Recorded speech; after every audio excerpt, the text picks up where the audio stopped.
Naquela noite, abafada de abril, os postes da Praça Luiz Seráfico Júnior, esquecida por boa parte dos paulistanos, oscilavam com uma luz amarelada que piscava como se estivesse prestes a se apagar. Havia um silêncio estranho pairando no ar, o tipo de quietude que parece esconder algo atrás do véu da rotina. E foi nesse cenário que todos perceberam a ausência de alguém que até então nunca havia faltado uma noite sequer: o saxofonista. Um homem idoso, de rosto severo e feições gastas pelo tempo, que tocava há mais de 20 anos no mesmo canto da praça. Diziam que seu nome era apenas Silas e que ninguém sabia de onde vinha, nem para onde ia. Tocava o sax como se sua alma estivesse em cada nota, arrancando sons que arrepiavam até o mais cético. Mas naquela sexta-feira, 30 de abril, véspera do Dia Internacional do Jazz, Silas não apareceu. E algo mudou para sempre. No começo pensaram que ele poderia ter adoecido. Era velho, solitário, talvez um mal súbito, um hospital, mas não. Demorou para as histórias começarem. Uma moradora da região jurava ter visto Silas na noite anterior, parado diante da igreja fechada, encarando o vitral como se esperasse uma resposta. Um casal disse ter ouvido a música dele depois da meia-noite, embora ninguém o tenha visto tocando. E foi no terceiro dia de ausência que algo realmente inexplicável aconteceu. O saxofone apareceu no mesmo banco onde ele sempre se sentava, reluzente sob a luz fraca de um poste, sem nenhum sinal de poeira ou desgaste, como se tivesse acabado de ser retirado do estojo. Mas Silas não estava ali. Nenhum bilhete, nenhuma explicação, apenas o instrumento solitário, silencioso, esperando, como se ainda tivesse algo a dizer. Victor, um jovem músico frustrado, foi o primeiro a se aproximar. Observava Silas há meses, fascinado pela intensidade das melodias que o velho criava. Tinha inveja, queria aquele dom, aquela presença, e ao ver o saxofone ali, sozinho, sentiu como se tivesse recebido um chamado. As pessoas que estavam por perto apenas assistiram, em silêncio, enquanto ele se sentava no banco e pegava o instrumento. Estava quente, como se tivesse acabado de ser tocado. Ao colocar os lábios no bocal, um frio percorreu sua espinha, uma sensação gelada, como o toque de dedos invisíveis em sua nuca. Mesmo assim, ele soprou. A nota que saiu foi grave, distorcida, e ecoou pela praça como um grito abafado. As luzes piscaram. Uma criança chorou, e Victor, por um instante, jurou ter visto algo se mover no reflexo da vitrine de uma loja, uma sombra parada atrás dele, observando-o. Os dias seguintes foram um desfile de eventos estranhos. Toda noite, ao pôr do sol, o saxofone surgia novamente no mesmo banco, mesmo se alguém o levasse. Victor tentou trancá-lo no armário do conservatório musical onde trabalhava, mas pela manhã ele não estava mais lá, e reaparecia na praça, brilhando como ouro recém-fundido. As pessoas começaram a evitar passar por ali depois do anoitecer. Algumas diziam ouvir a música vindo de lugar nenhum. Outras relatavam ver um homem pálido e sem olhos, parado perto da fonte seca da praça, como se estivesse ouvindo uma canção que só ele compreendia. E Victor começou a ter pesadelos. No primeiro, caminhava entre túmulos e ouvia seu próprio nome ser sussurrado por vozes roucas. No segundo, estava no meio da praça e os bancos estavam ocupados por figuras imóveis, com o rosto coberto por máscaras antigas, todas viradas para ele. Cada vez que tentava fugir, a melodia do sax começava, o arrastando para o centro da roda. Determinou que precisava descobrir mais sobre Silas. Procurou nos arquivos da prefeitura, em jornais antigos, em grupos de músicos locais. Descobriu muito pouco. Um recorte de jornal velho mencionava um homem chamado Silas Valverde, saxofonista desaparecido nos anos 80, depois de uma apresentação polêmica em um clube de jazz que pegou fogo misteriosamente. O mais estranho, a foto do recorte mostrava o mesmo rosto que ele conhecia da praça, mas 40 anos mais jovem. A partir dali, Victor passou a ter certeza. Silas nunca foi só um músico. Havia algo de mais profundo, mais sombrio, por trás daquele saxofone. E talvez, só talvez, o som que ele produzia não fosse apenas música, talvez fosse uma prisão. Numa noite especialmente densa, Victor decidiu tocar novamente. Queria entender, queria respostas. Com a praça deserta e o céu carregado de nuvens, ele soprou a primeira nota. E então veio a melodia completa, como se alguém guiasse seus dedos, controlasse sua respiração. Não era ele quem tocava, era alguém, ou algo, usando suas mãos. Conforme as notas saíam, a névoa aumentava. Das sombras da praça começaram a surgir silhuetas humanas, rostos pálidos, olhos vazios, roupas de outra época. Eles se aproximavam devagar, em silêncio. E Victor, paralisado, continuava tocando mesmo sem querer. Quando tentou parar, o saxofone gritou, literalmente gritou, como se algo preso ali dentro suplicasse por liberdade. E naquele instante ele entendeu. A melodia era um feitiço e o saxofone um tipo de cela espiritual. Mas o que estava lá dentro não queria mais estar preso. Victor caiu para trás, ofegante, o instrumento escorregando de suas mãos. As silhuetas se desfizeram na névoa, como fumaça levada pelo vento. E o sax, mais uma vez, repousava sobre o banco, silencioso, como se nada tivesse acontecido. Mas naquela noite, ele soube. A música estava longe de terminar. Na manhã seguinte, Victor acordou com o som de passos pesados ecoando pelo corredor do apartamento. Mas ele morava sozinho.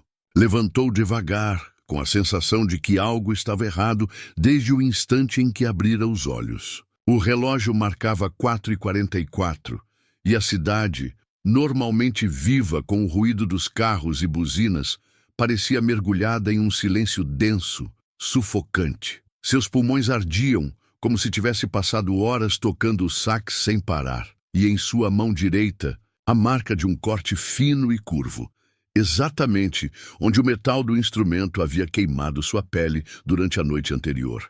Quando foi até a sala, esperando encontrar apenas escuridão, se deparou com o saxofone, novamente ali, repousando sobre sua mesa, reluzente, limpo, como se nunca tivesse saído do banco da praça. Aquilo não era mais coincidência, era perseguição. Victor trancou o saxofone em uma caixa de madeira, amarrou com correntes, jogou sal grosso por cima, uma superstição antiga que ouvira de uma senhora do bairro, e deixou o objeto na área de serviço, coberto com um lençol. Decidiu que precisava entender o que estava enfrentando, não mais como músico, mas como alguém que havia sido escolhido ou amaldiçoado por algo maior. Ele voltou aos arquivos da Biblioteca Mário de Andrade, onde encontrou uma citação curiosa em um livro esquecido de rituais afro-brasileiros misturados com lendas urbanas. Havia um trecho sobre instrumentos amaldiçoados, capazes de aprisionar almas através da melodia. E entre as gravuras antigas, um saxofone muito semelhante ao que agora o perseguia. O texto dizia: a música que embala os mortos, se completada, abre a última porta entre os mundos. Ao voltar para casa naquela noite, Victor notou que os ponteiros do relógio haviam parado, exatamente às 3h33. Todas as luzes piscaram ao mesmo tempo. E quando ele acendeu a vela que guardava para emergências, a chama oscilou, como se alguém soprasse de perto. O ar estava mais frio, mais denso. Naquela madrugada, ele sonhou novamente, mas dessa vez não com sombras. Sonhou com um palco, antigo, coberto de cortinas de veludo rasgado. Estava sozinho, diante de uma plateia invisível. Ao seu lado, sobre uma cadeira, o saxofone. Ele sabia que devia tocar, e sem controle, levou o instrumento aos lábios. A música saiu fluida, intensa, mas cada nota fazia com que as paredes do teatro se deteriorassem. As cortinas queimavam, o chão rachava. E nas poltronas, figuras começavam a surgir, uma a uma. assistindo em silêncio, seus olhos brilhando na escuridão. Acordou com suor escorrendo pela testa e um gosto metálico na boca. Na sala, a caixa estava aberta, as correntes soltas no chão. O saxofone. Sobre sua mesa, como sempre, e no espelho da sala algo novo, palavras escritas com vapor, como se alguém tivesse respirado ali. Toque até o fim. Aquilo estava longe de ser apenas um objeto. Era um chamado, uma sentença. Ele tentou fugir, dormir em outro lugar, levar o saxofone consigo e deixá-lo longe. Mas onde quer que fosse, o instrumento o encontrava. Chegou a jogá-lo no rio Tietê. No dia seguinte, ele estava de volta. Enviou fotos para um amigo restaurador que estudava instrumentos antigos, pedindo ajuda. A resposta foi imediata. Isso não devia existir. Esse modelo é idêntico ao de um ritual descrito no século XIX, em um massacre no norte da África. Eles tocavam antes de condenar alguém à morte. Victor começou a perder peso. Não comia, não dormia. As pessoas que o conheciam começaram a evitá-lo. Diziam que sua pele estava pálida demais, seus olhos fundos demais. Alguns diziam ter visto rostos em sua janela à noite, mesmo ele morando no 7º andar. Um vizinho escutou música às 2 da manhã, uma melodia belíssima, mas que o fez vomitar sangue pouco depois. A vizinha do 9º andar disse que um homem velho apareceu diante de sua porta tocando saxofone. E quando ela olhou pelo olho mágico, ele estava virado para ela, imóvel, mas com olhos brancos como pedra. Foi então que Victor percebeu a verdade. A melodia precisava ser completada. A música inacabada de Silas, a mesma que ele ouviu pela primeira vez na praça, não era uma canção, era um ritual. E cada vez que alguém tentava tocar, uma parte da melodia se revelava. Mas o preço era alto, a sanidade, o corpo, a alma. Ao completar a melodia, o músico se tornava o novo guardião do saxofone, e o anterior finalmente descansava. Era um ciclo, uma maldição passada de geração em geração, de um músico solitário para o próximo. Victor agora enfrentava a escolha mais difícil de sua vida: terminar a canção e se condenar para sempre, ou permitir que a maldição encontrasse outro portador, talvez alguém inocente, mas o tempo estava acabando e o saxofone esperava. Victor não tinha mais controle sobre o próprio corpo. Os dias se misturavam em um borrão de vigília e delírio. Ele vagava pelos cômodos do apartamento como um fantasma, enquanto o saxofone o observava da mesa da sala, sempre limpo, sempre brilhando, como se fosse polido por mãos invisíveis. As luzes piscavam quando ele passava. As vozes haviam se intensificado. Agora sussurravam melodias incompletas em seu ouvido, como se quisessem que ele decorasse cada nota. O saxofone o seduzia como uma obsessão fatal, e mesmo quando ele tentava ignorá-lo, o som das notas continuava em sua mente, até que, certo dia, cedeu. Sentou-se na cadeira, apagou todas as luzes, acendeu uma única vela e começou a tocar.